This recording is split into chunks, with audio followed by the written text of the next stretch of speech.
제2부 2장. 정신을 차렸을 때 그는 한참 동안이나 시간을 짐작할 수 없었다. 새벽녘인지 저녁 무렵인지 알 수 없었다. 방 안은 아직 깜깜했다.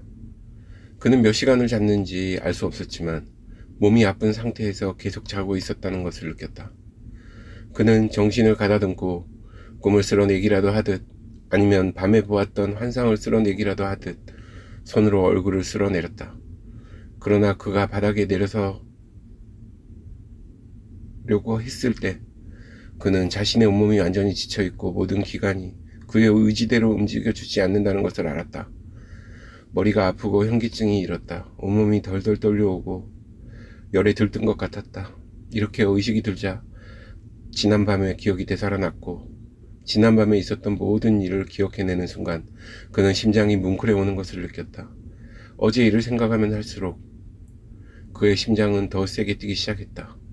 또한 까체리나가 방을 나간 지는 하루가 지난 것이 아니고 그다지 오랜 시간이 지난 것도 아니며 단지 1분밖에 지나지 않는 것처럼 모든 것이 생생하고 신선하게 느껴졌다.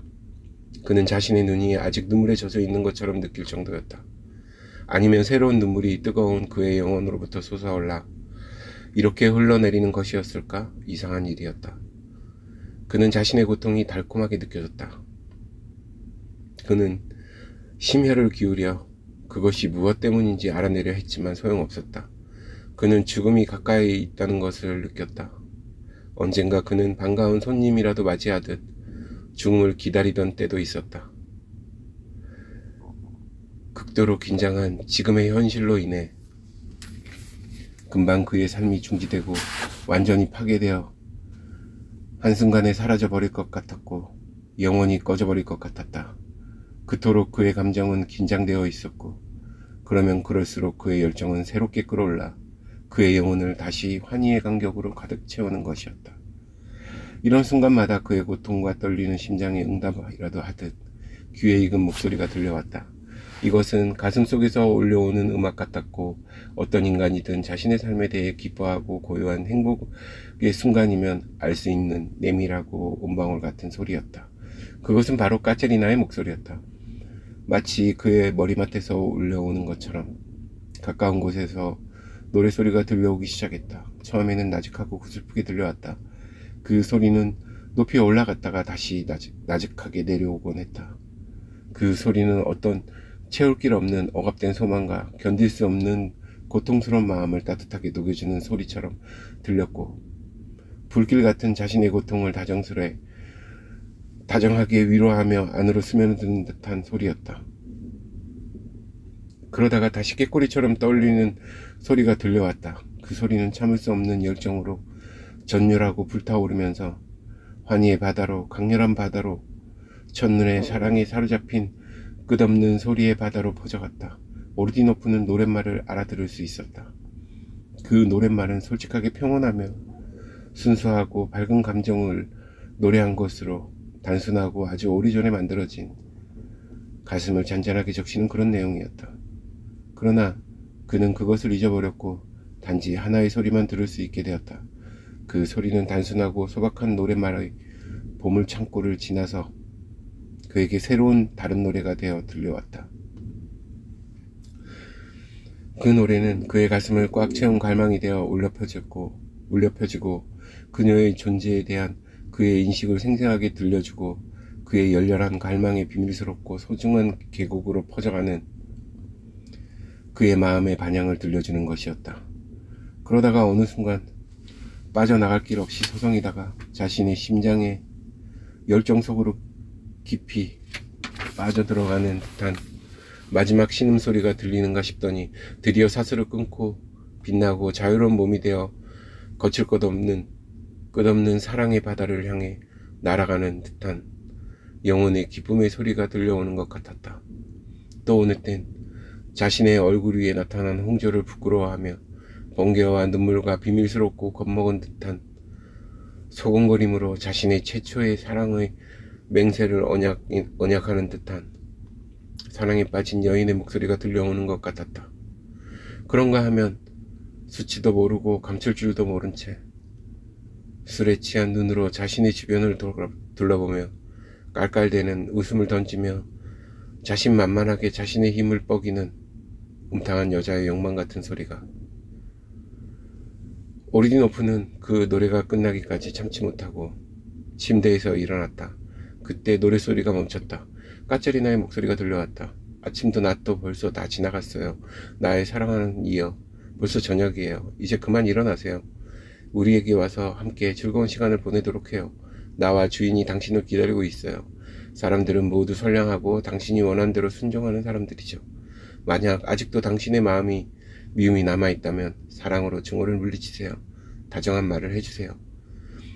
오리디노프는 자신이 주인의 방으로 들어가고 있다는 것을 의식하지 못한 채 처음 그녀의 목소리가 들려왔을 때 이미 방을 나오고 있었다. 그는 문을 열어주는 까체리나의 낯선 얼굴과 마주쳤다. 그녀의 얼굴엔 그가 이제껏 한 번도 본 적이 없는 태양처럼 환하게 빛나는 황금빛 미소가 어려 있었다. 이 순간 그는 그녀 외에는 아무것도 볼 수 없었고 아무것도 들을 수가 없었다. 그의 온 삶이, 그의 모든 기쁨이 그의 가슴 속에서 하나의 덩어리가 되어 녹아드는가 싶더니 순간적으로 까체리나의 빛나는 형상과 하나가 되어 흘렀다. 그녀가 그에게 손을 내밀며 말했다. 벌써 저녁 노을이 2번이나 졌어요. 우리가 헤어진 지 벌써 이틀 밤이나 지났어요. 창밖을 보세요. 저녁 노을이 마치 아름다운 소녀의 영혼 같지 않으세요? 영혼 같지 않아요? 그녀가 웃으면서 말했다. 첫날 밤의 노을은 외로운 아가씨의 가슴 속에 최초로 사랑이 싹터 부끄러움으로 얼굴이 빨개지는 듯한 색깔이었고, 다음날의 노을은 아름다운 여인이 자신의 소녀 때의 부끄러움을 잊고 사랑의 불길에 맹렬하게 타오르는 듯한 노을이었어요. 들어와요, 들어와요, 착한 사람. 왜 그렇게 문턱에 서 있어요? 이렇게 당신이 들어오기를 간청하고 있잖아요. 음악처럼 낭낭한 웃음을 지으며 그녀는 오리디노프의 손을 잡아 방 안으로 이끌었다. 그는 겁이 났다. 한순간 타오르던 불길이 모르타고 난 후처럼 그의 가슴은 온통 불처럼 타올랐다가 사그라지는 듯했다. 그는 당황하여 눈을 아래로 깔고 그녀를 바라보지 못하고 있었다. 그녀는 경이로울 만큼 아름다웠고 그녀의 시선이 얼마나 뜨겁게 타오르는지 도저히 그녀를 바라볼 수 없을 정도였다. 그는 아직까지 한 번도 그런 그녀의 모습을 본 적이 없었다. 최초로 그녀의 얼굴에서 웃음과 즐거움이 만발했고 그녀의 검은 눈썹 아래 흐르던 눈물은 완전히 사라졌다. 그녀의 손 안에서 그의 손이 전율했다. 그가 만약 눈을 들어 그녀를 보았다면 당황하고 고통으로 일그러진 자신의 얼굴을 빛나는 눈과 환한 미소로 그녀가 바라보고 있다는 것을 발견했을 것이다. 그녀도 이제야 정신을 차린 듯 이렇게 말했다. 영감님, 일어나시죠. 손님에게 환영의 말을 해줘요. 나의 친오빠가 손님으로 왔잖아요. 일어나요. 이런 불손한 영감 같으니라고. 일어나요. 그리고 인사를 해요. 손님의 흰 손을 잡고 의자로 안내해요. 오르디노프는 이제야 정신이 들어 눈을 들었다. 그는 그제서야 무린에 대해 생각했다. 노인은 죽음 앞에서 고통으로 일그러져 가는 듯한 눈으로 오르디노프를 뚫어져라 쳐다보고 있었다. 그는 고통과 분노로 일그러진 검은 눈썹 밑에서 빛나던 이 노인의 마지막 시선을 기억해내고는 고통스러움을 느꼈다. 현기증이 일어났다. 현기증이 일었다. 그는 주변을 빙 둘러보고 그제서야 모든 것을 분명하고 똑똑히 깨닫게 되었다. 무리는 아직 침대 위에 누워 있었고 아침 내내 입고 돌아다닌 것 같은 옷을 그대로 입고 있었다. 목에는 예전과 같은 붉은 스카프를 메고 구두를 신고 있었다. 이제는 병이 다 나은 것처럼 보였지만 다만 아직 얼굴이 창백하고 누르스름한 빛을 띠고 있을 뿐이었다. 까체리나는 침대 옆에 있는 책상 위에 손을 짚고 서서 주의 깊게 두 사람을 바라보고 있었다. 그러나 반가운 미소는 그녀의 얼굴에 남아 있었다. 모든 것이 그녀의 손짓 하나로 이루어지는 것 같았다. 침대에서 일어나 앉으며 무린이 말했다. 그래, 당신이군요. 새방에 사는 사람이군요. 당신에게 용서를 구하고 싶소. 나 자신도 모르는 사이에 당신에게 죄를 짓고 큰 잘못을 저질렀어. 얼마 전에 총을 들고 미친 짓을 하지 않았겠소? 누가 알았어? 누가 알겠어? 당신에게도 간질병이 생길지 말이요. 나는 자주 그런 일을 당한답니다. 그는 눈썹을 찡그리고 오르디노프에게서 시선을 거두며 허약하고 병든 목소리로 덧붙였다. 불행이란 문을 두드리는 법 없이 도둑처럼 스며들어 오지요. 나는 칼로 그녀의 가슴을 찌를 뻔하지 않았겠소? 까체리나 쪽으로 고개를 돌리며 말했다. 나는 병자예요. 발작이 일어나곤 해요. 자, 이제 됐어요. 앉으시오. 우리 손님이 되어주시오. 오르디노프는 아직 그를 바라보고 있었다. 앉아요, 앉아. 노인이 그를 재촉하며 소리를 질렀다. 그녀가 원한다면 앉아요. 당신들은 의남매를 맺지 않았어. 마치 애인들처럼 사랑하게 되지 않았느냔 말이요. 오르디노프가 자리에 앉았다. 자, 당신의 여동생이 얼마나 대단한지 보세요. 노인은 가지런하고 온전한 자신의 하얀 이를 드러내어 웃으면서 계속해서 말했다. 사이좋게 지내도록 해요. 당신의 여동생이 마음에 들어요? 대답해요. 그녀의 뺨이 활활 타오르는 걸 좀 보세요. 온 세상에 이 미인을 사랑할 만하지 않겠소? 그녀로 인해 당신의 마음이 고통받고 있다는 것을 보여주시오. 오르디노프는 눈썹을 찡그리며 노인을 노려보았다. 노인은 그의 시선에 몸을 한번 부르르 떨었다. 오르디노프의 가슴속에서 광기가 치밀었다.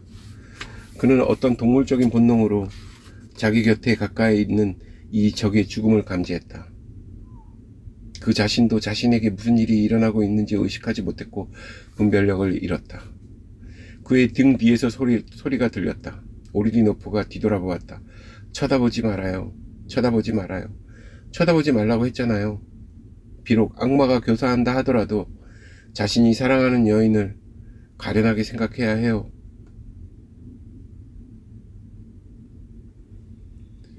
까체리나가 갑자기 그의 뒤에 서서 그의 얼굴을 손으로 가리고 웃으며 말했다.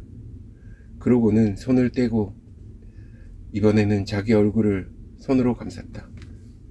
그러나 손가락 사이로 그녀의 빨간 얼굴이 보였다. 그리고는 손을 떼고 이번에는 자기 얼굴을 손으로 감쌌다. 그러나 손가락 사이로 그녀의 빨간 얼굴이 보였고 그녀는 빨갛게 달아오른 얼굴에서 손을 떼고 그들의 웃음과 호기심 어린 시선을 명랑하게 아무렇지도 않은 듯 바라보려고 애를 썼다. 그러나 그들은 모두 입을 다물고 그녀를 쳐다보았다. 오르디노프는 사랑의 흥분으로 인해 이토록 아름다운 여인을 생전 처음으로 보는 듯 바라보고 있었고 노인은 냉정하고 주의 깊게 바라보고 있었다. 노인의 얼굴엔 아무런 표정도 없었고 입술만이 파랗게 떨리고 있을 뿐이었다. 까짜리나는 탁자가 있는 곳으로 다가갔다. 이미 웃음을 거두고 책이며 종이며 잉크병이며 탁자 위에 놓여있는 모든 것을 창틀로 옮겼다. 그녀는 다급히 숨을 쉬고 있었고 중간중간 가슴이 답답한 듯 숨을 크게 쉬곤 했다. 그녀의 터질 것 같은 가슴은 해변의 파도처럼 무겁게 오르내리고 있었다. 그녀는 눈을 내려뜨고 있었고 날카로운 비닐 모양의 검은 눈썹만이 그녀의 얼굴 위에서 반짝이고 있었다. 나의 여왕이시여, 노인이 말했다. 나의 군주여. 온몸을 떨며 이번엔 오르디노프가 속삭였다. 그는 노인이 자신을 바라보는 것을 느꼈다. 그 순간 노인의 시선은 차갑게 경멸하는 눈빛이었고 탐욕스럽고 악의에 차 번개처럼 번쩍이고 있었다. 오르디노프는 자리에서 일어나려고 했지만 어떤 보이지 않는 힘이 그의 발을 붙잡고 있는 것 같았다. 그는 다시 주저앉았다. 그는 때때로 이것이 현실에서 일어나고 있는 일인지를 확인하기 위해서 손을 꼭 쥐어보곤 했다. 그는 악몽이 그를 목조이고 자신이 아직 중병 상태에서 꿈을 꾸며 누워있는 듯한 느낌이 들었다. 그러나 이상한 일이었다. 그는 이 꿈에서 깨어나고 싶지 않았다. 까체리나는 낡은 탁상포를 치우고 장롱에서 화려한 비단과 황금실로 술을 놓은 아주 값비싼 탁상포를 꺼내어 그것을 탁자 위에 새로 깔았다. 그러고 나서 그녀는 찬장에서 조상 대대로 물려받은 아주 오래된 순은으로 만들어진 탁상용 찬장을 꺼내 탁자 중앙에 내려놓고 은술잔 3개를 꺼낸 다음에 하나는 주인에게, 그리고 다른 하나는 오르디노프에게, 나머지 하나는 자신에게 놓았다. 그러고는 아주 의미심장하고 생각에 잠긴 듯한 시선으로 주인과 오르디노프를 바라보았다. 그녀가 말했다. 우리들 중에서 누가 누구의 마음에 들고 안 들고 하는 거죠? 누가 누구의 마음에 들지 않는다면 그는 내 마음에 드는 사람이에요. 그 사람과 함께 내 잔을 들어 술을 마시기로 하겠어요. 그런데 나는 두 분 모두 사랑하니까 두 분과의 사랑과 우정을 위해서 마시기로 하겠어요. 그럽시다. 모두 나쁜 생각을 술로 깨끗이 잊기로 합시다. 까짜리나 술을 따르도록 해요. 노인이 의외의 목소리로 말했다. 따를까요? 까짜리나가 오르디노프를 바라보며 물었다. 오르디노프는 묵묵히 자신의 잔을 내밀었다. 노인이 자신의 술잔을 높이 들며 말했다. 잠깐만, 우리들 중 각자에게 어떤 비밀이 있을 테고 또 마음속에 생각하는 바가 있을 테니, 자, 자신이 생각하고 있는 소망이 이루어지기를 빌면서 그녀가 자기 주인을 향해서 말했다. 그래요, 그럼 이제 당신을 위해 술을 마시기로 하겠어요. 나를 향한 당신의 따뜻한 애정을 위해 마시기로 해요. 지나간 행복했던 시간을 위해 건배해요. 지나간 세월에 대하여, 그리고 행복과 사랑을 위해 진심으로 감사를 드리기로 해요. 만약 당신이 나에 대한 뜨거운 애정을 갖고 있다면 나의 술잔에 술을 따라주세요. 노인은 자신의 술잔에 새로 술을 따르며 웃으면서 말했다. 내 술은 독한 것이야. 오, 내 비둘기. 그대는 입술만 적시도록 하지. 그래요. 나는 한 모금만 마실게요. 당신은 잔을 다 비우도록 해요. 이봐요, 영감님. 뭐 때문에 사람이 살겠어요. 그저 힘든 생각일랑 모두 잊어버려요. 힘들다고 생각하기 때문에 마음이 놓여지는 법이고, 생각은 슬픔에서 생겨나는 법이며, 생각은 고통을 부르는 법이죠. 행복하게 살려면 생각일랑 모두 잊어버려야 해요. 마셔요, 영감님. 자신의 생각일랑 모두 잊어버려요. 그렇게 말하는 걸 보니 아마도 너에겐 슬픔이 많았던 모양이구나. 만약 한 번에 슬픔을 끝내고 싶다면, 오, 나의 하얀 비둘기야, 너와 함께 술을 마시기로 하자. 까짜. 그런데 나리, 당신에게도 슬픔이 있는지 물어봐도 되겠소? 있었다면 있었죠. 오르디노프는 까짜리나에게 눈을 떼지 않고 말했다. 들었어요, 영감님? 나도 오랫동안 내 자신에 대해서 알지 못했어요. 하지만 시간이 지나자 모든 것을 알게 되었죠. 지나간 모든 것이 목마른 영혼으로 되살아나게 되었죠. 노인이 생각에 잠긴 듯 말했다. 맞아. 만약 지나간 일에 집착하면 마음이 괴로워지는 법이야. 지나간 모든 것을 마셔버린 술과 같은 것이야. 지나간 행복이 무슨 소용이야. 떨어진 옷은 미련 없이 던져버리는 거야. 새 것이 필요한 법이죠. 긴장된 목소리로 웃으면서 까짜리나가 말을 이었다. 그때 깜빡거리는 그녀의 눈썹 위로 금강석 같은 눈물이 고였다. 말하자면 한순간으로 모든 삶을 살 수 없는 법이죠. 소녀적 마음이 아직 가슴속에 생생히 살아있다 해도 따라갈 수는 없죠. 내 말 알아들었어요, 영감님? 내가 당신의 술잔에 내 눈물을 담아 주었다는 것을 알고 있나요?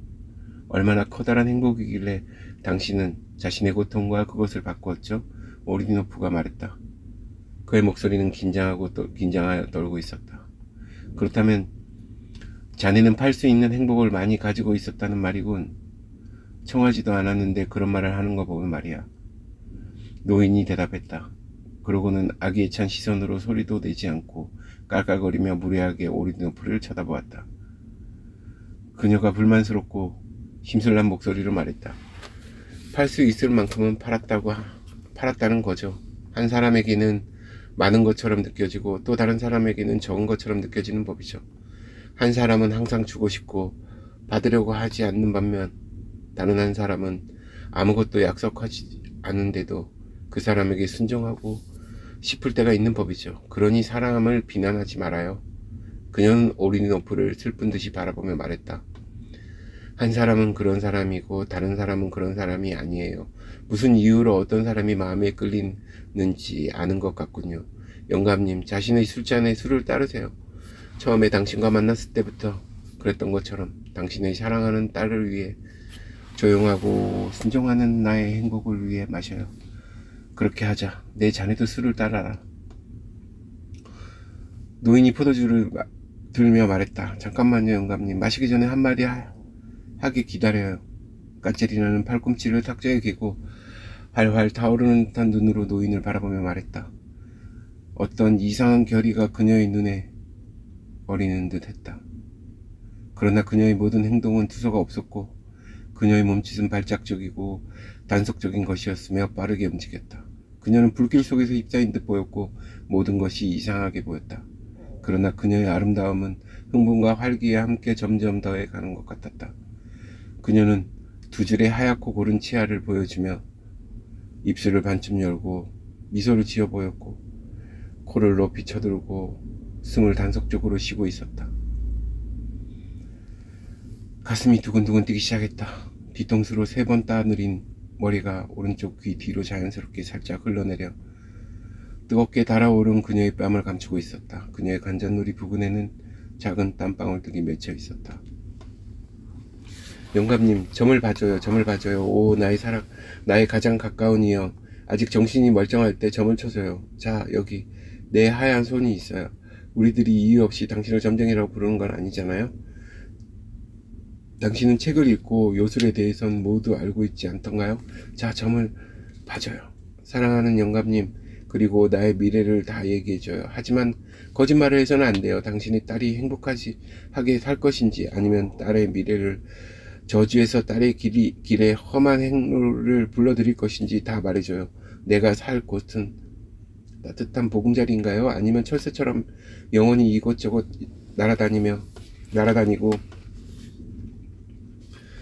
선한 사람들 사이를 오가며 잠자리를 청할 것인지 말해줘요.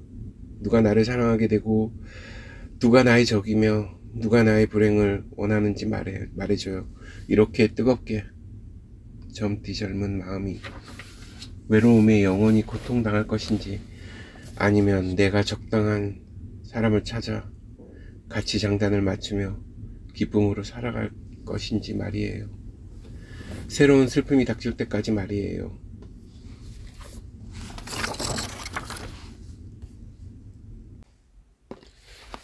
한 번에 모든 것을 다 점쳐줘요. 나를 사랑하는 용감한 매가 어느 하늘, 어느 바다, 어느 숲을에서 살아가고 있는지, 자기의 짝은 잘 지켜보고 있는지, 나를 찾을 때까지 잘 기다리고 있을 것인지, 그리고 나를 아주 열렬히 사랑할 것인지, 아니면 금세 나를 실증낼 것인지, 나에게 거짓을 말할 것인지, 아니면 거짓말을 안 할 것인지, 한 가지씩 모두 말해줘요. 모든 것이 한꺼번에 일어날 것인지 아닌지 마지막으로 나에게 점을 쳐줘요. 영감님. 우리들이 앞으로 오랫동안 함께 살아갈 것인지 방구석에 마른 빵처럼 앉아 좋지 않은 책이나 읽고 있을 것인지 언제 우리가 서로에게 공손히 인사하고 좋은 이별을 하게 될 것인지 빵과 소금을 먹이고 먹여주고 옛날 이야기를 들려준 것에 대해 감사할 것인지 잘 보고 모든 것을 남김없이 거침없이 이야기해줘요. 이젠 스스로 자신을 방어해야 할 날이 왔는지. 그녀는 점점 더 생기를 되찾으며 마지막 말을 할 때까지 열에 들떠 말하다가 갑자기 무슨 폭포가 그녀의 심장을 파고든 듯 흠칫 놀라 말을 중단했다. 그녀의 두 눈이 번뜩이고 윗입술이 살짝 열리고 있었다. 그녀의 말 한마디 한마디에 아기애찬 조롱이 어려있고 숨어있는 듯이 들렸지만 울음소리가 그녀의 낭낭한 웃음 속에 울리는 듯했다. 그녀는 탁자 너머에 있는 노인을 향해 머리를 숙였고 온 신경을 곤두세워 집요하게 노인의 당황한 눈을 바라보았다. 오르디노프는 그녀가 말을 마쳤을 때 그녀의 가슴이 쿵쿵 뛰는 소리를 들었다. 그는 그녀를 바라보며 환희에 벅차올라 비명을 지를 뻔했고 의자에서 일어나려 했다. 그러나 노인의 거칠고 재빠른 시선에 붙박인 듯 그 자리에 서 있었다. 그의 눈은 이상한 의욕을 품고 있는 듯 반짝이고 있었다. 그의 이런 시선은 오르디노프를 항상 소름 끼치게 했고 그의 신경을 곤두서게 하고 분노를 불러일으켰으며 무력한 증오심을 불러일으키곤 했다. 노인은 생각에 잠든 듯한 얼굴로 이상하고 우울한 호기심을 나타내며 까체리나를 바라보았다. 그의 마음은 상처를 입은 듯 했다. 그러나 까체리나의 말은 이미 엎질러진 물이었다. 그는 눈썹도 움직이지 않고 그녀가 말을 끝마쳤을 때 그냥 웃을 뿐이었다. 한꺼번에 많은 것을 알려고도 하는구나. 오, 나의 작은 새도 날개가 다 자랐다고 날개를 퍼덕이는구나. 어서 나의 이 깊은 잔에 술을 채워라. 이별을 위하여, 소중한 자유를 위하여 술을 마시자. 누군가의 검은 눈이, 아주 악한 눈이 나의 소망을 아주 망쳐버리려고 하는구나. 악마가 더 강한 법이지. 죄를 짓는 게 이제 멀지 않았어. 그는 자신의 잔을 들어 마셨다. 포도주를 마실수록 그는 더욱더 창백해졌다. 그의 눈은 불타는 석탄처럼 빨개졌다. 맹렬하게 타오르는 눈의 반짝임과 급사라도 당한 듯한 얼굴에 나타난 푸르죽죽함은 그가 금세라도 병으로 넘어질 것처럼 보였다. 포도주가 아주 독했는지 한 잔 한 잔 마실 때마다 술기운이 돌아 금방이라도 쓰러질 것 같았다. 그녀는 그를 가슴 뭉클하게 하고 고통스럽게 했으며 이성을 혼란시켰다. 불안감을 느끼면 느낄수록 자신이 무엇을 어떻게 해야 할지 난감해졌다. 피가 점점 더 그의 핏줄을 따라 세차게 흐르는 듯 했고 이 이상한 사람들 사이에서 일어나는 일에 주의를 기울여 긴장하면 할수록 그는 꿈을 꾸기라도 하는 듯 멍해졌다. 노인이 은색 잔을 탁자에 쨍 하고 부딪혔다. 그가 소리를 질렀다. 까체리나 부어라. 더 부어. 이런 악독한 딸년 같으니라고 쓰러질 때까지 부어라. 늙은이를 편안하게 해주어야지. 자, 더 부어. 어서. 오, 아름다운 여인이여. 자, 같이 마셔줘요.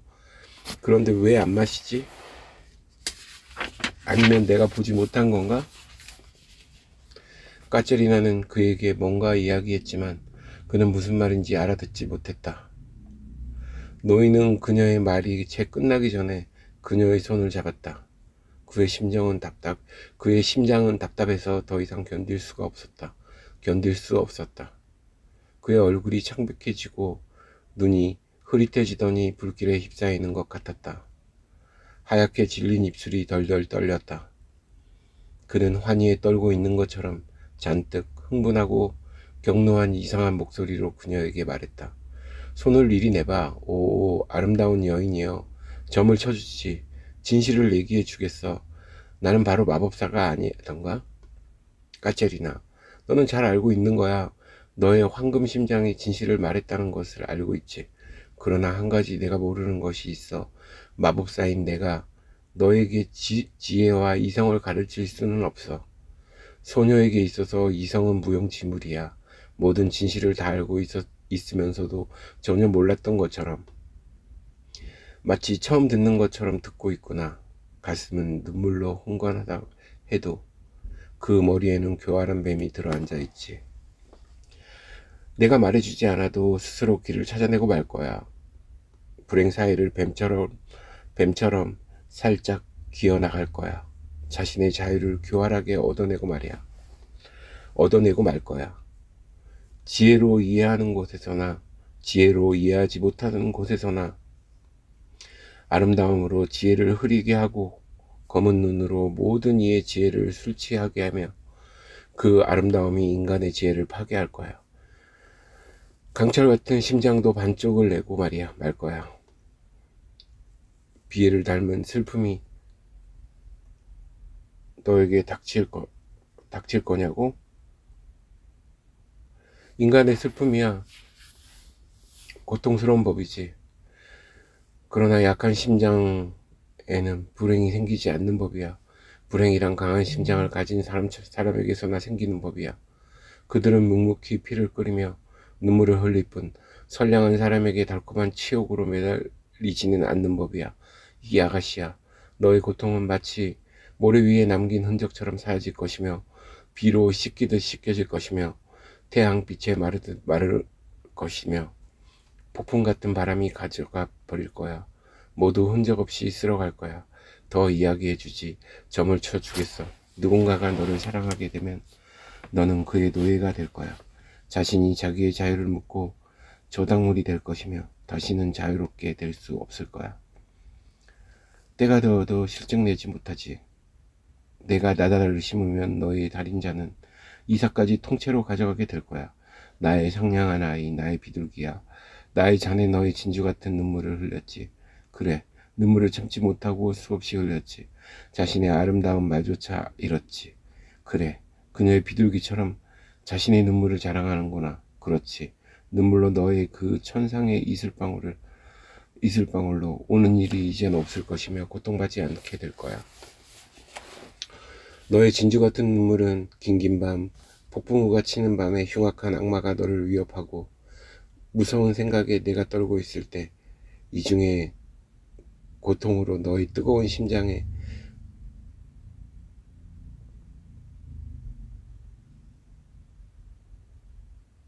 다른 이의 피가 어린 눈물을, 차가운 눈물을, 달궈진 납 같은 눈물을 흘리게 될 것이야. 될 거야. 그리하여 그 피는 고통스러운 희뿌연 아침이 될 때까지 너의 가슴을 활활 태우고 말 거야. 그리고 음산한 낮이 되면 너의 침대에서 괴로워하며 뒹굴고 비가 바싹바싹 말라가면서 다음날 아침이면 새로운 상처가 되어 너를 괴롭힐 거야. 까체리나, 자, 술을 더 부어라. 술을 더 부어. 오, 나의 비둘기여. 내가 해준 현명한 충고에 보답하는 술을 따라라. 더 이상 무슨 할 말이 있겠느냐. 그의 목소리가 점점 약해지고 떨고 있었다. 그의 가슴은 금세 터져버릴 것만 같았다. 그는 포도주를 따라 허겁지겁 비우고는 다시 술을 따랐다. 그러고는 또다시 잔으로 탁자를 툭 쳤다. 그의 흐릿하던 눈빛이 다시 맹렬하게 타올랐다. 그가 소리를 질렀다. 오, 사라지는 대로 살게 내버려두렴. 이미 지나간 것은 모두 사라지리라. 다시 술을 부어라. 술을 부어 가득 찬 술잔을 가져와. 이 괴로운 머리의 어깨에서 잘려지도록 모든 영혼이 목이 잘려 죽어 넘어지도록 술을 따라라. 이젠 아침을 보지 못하고 긴긴 밤속에 빠져버리고 모든 기억이 다 사라지도록 말이야.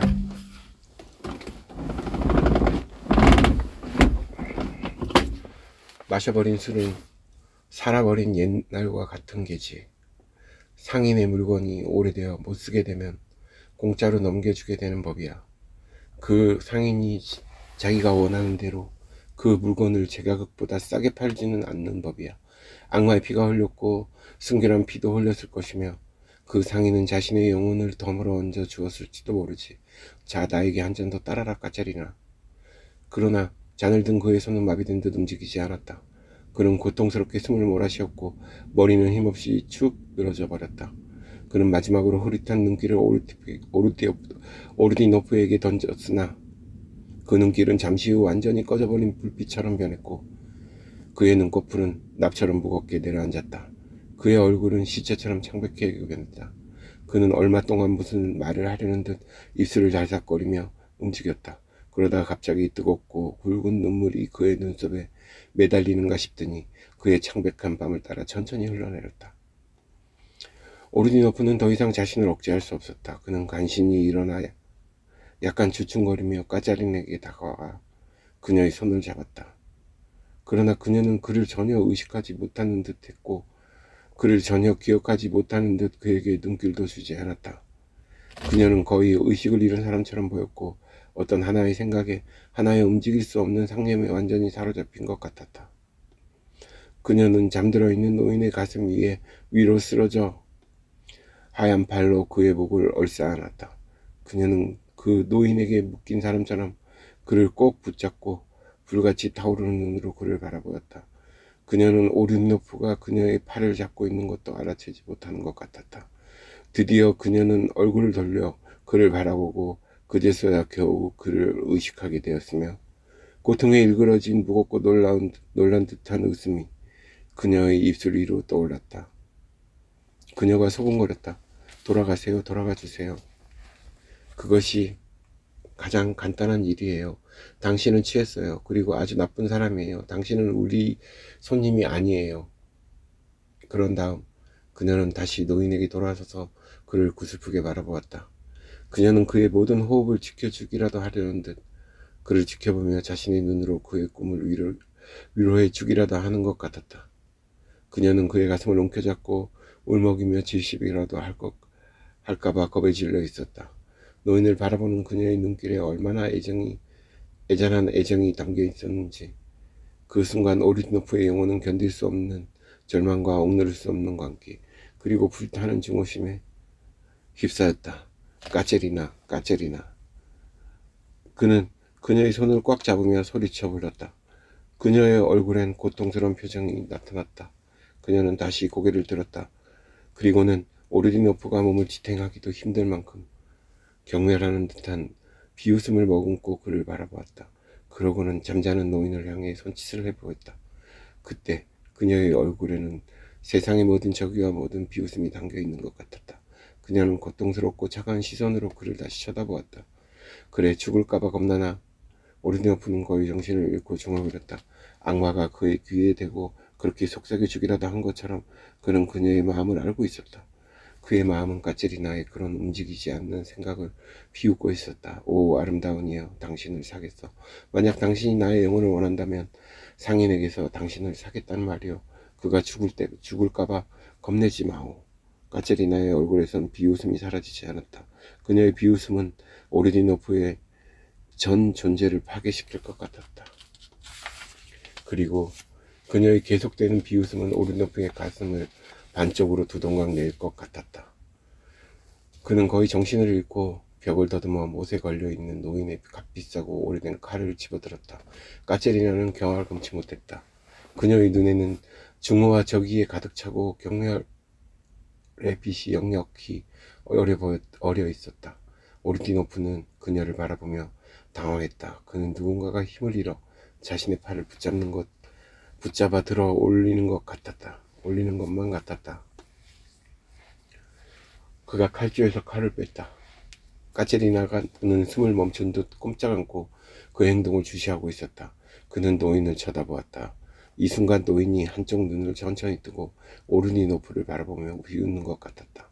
오르디노프는 잠시 동안 꼼짝 않고 그의 눈을 주시하고 있었다. 잠시 노인의 얼굴이 웃음이 번지는 듯 했고 악마가 내는 듯한 살기등등한 깔깔거림이 온 방 안에 울려 퍼질 것만 같았다. 뱀 같은 어떤 형체를 알 수 없는 악한 생각이 그의 머릿속에 떠올랐다. 그는 몸을 부르르 떨었다. 그의 손에서 칼이 떨어지며 소리를 내고 방바닥으로 굴렀다. 이때 까체리나는 오랜 망각과 긴 악몽에서 두렵고 공포에 떨던 환영에서 막 깨어난 사람처럼 비명을 질렀다. 노인이 천천히 침대에서 일어나 증오가 담긴 표정을 짓고 한쪽 발로 칼을 방구석으로 밀어버렸다. 까체리나는 하얗게 질린 채 꼼짝도 않고 죽은 듯이 서 있었다. 그녀는 눈을 감았다. 공허하고 견딜 수 없는 아픔이 순식간으로 그녀의 얼굴에 나타났다. 그녀는 영혼을 뒤흔드는 비명소리를 내며 손으로 얼굴을 감싸고 숨이 다 끊어진 사람처럼 노인의 발 아래에 쓰러졌다. 알료샤, 알료샤. 짓눌려 있던 그녀의 가슴에서 말이 터져 나왔다. 노인은 힘센 팔로 그녀를 붙잡고 자신의 가슴에 꼭 끌어안았다. 그녀가 노인의 가슴에 얼굴을 파묻었을 때 노인의 얼굴 선 하나하나에는 너무나 노골적이고 바람치한 웃음이 번져갔다. 이 웃음에 오르디노프의 온몸은 공포로 사로잡혔다. 이 가련하고 갈기갈기 찍힌 심장을 엄습하는 기만과 타산, 그리고 냉정하고 질투심 어린 학대와 공포, 바로 이러한 것들을 오르디노프는 더 이상 감추려고 하지 않는 파렴치한 노인의 얼굴 파렴치한 노인의 웃음 속에서 깨달은 것이었다.